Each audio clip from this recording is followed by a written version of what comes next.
So just under this hedge, always grows like this, is something called Jack by the hedge, or Jack under the hedge. So this is Jack in here, and it's growing by this hedge and under this hedge.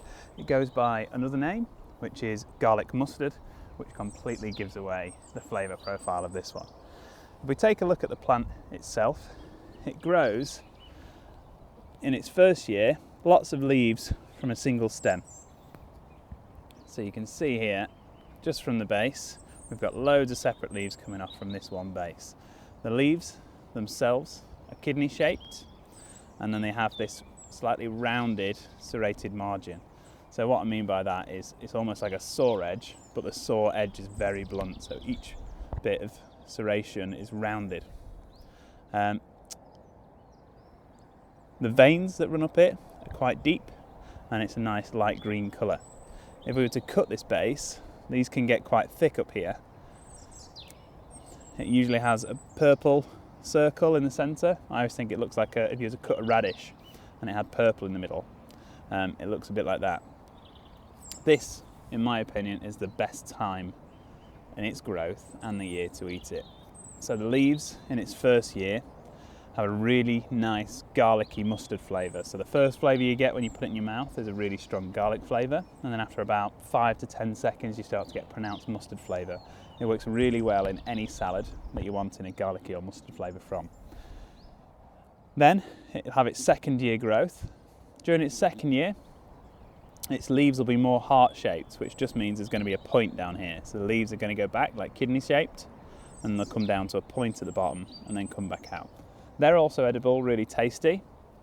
They have a slightly more bitter mustard flavour, but I personally really like them. The more you get used to eating wild plants, the more you get used to that kind of bitter flavour that we get from wild plants. It'll produce a stem slightly later in the year that comes up from the centre, and that stem will still have these leaves growing off it, and the stem up to about this size is still soft enough that we can still be eating that. So we'll pick the whole thing with the stem, we'll dice that up and add it into salads, but we can cook with it as well. We can put it into stir fries and things like that. Or we can blitz it, so we can blitz that whole stem and make like a garlicky mustard sauce, which is really nice for Sunday roasts. And then it'll produce flowers up the stem. So the flowers are white, they have 4 petals on them, and then after the flowers come off, it'll produce mustard seeds. So this is in the mustard family. The seed pods are about this long, so about 5 centimetres, very thin, and they can be eaten. And they have a really strong mustard flavour, so they no longer have the garlicky flavour. Or you can peel them and rip them open and peel out just the seeds, and then that's the most intense mustard flavour you'll get from this plant. In its first year, you could potentially confuse it with ground ivy, which also has this kidney-shaped leaf, but is also edible. And then the other thing you could potentially confuse it with is Lesser Celandine, which also has this kidney-shaped leaf, but doesn't have such a pronounced vein within it, and is much more smooth and glossy.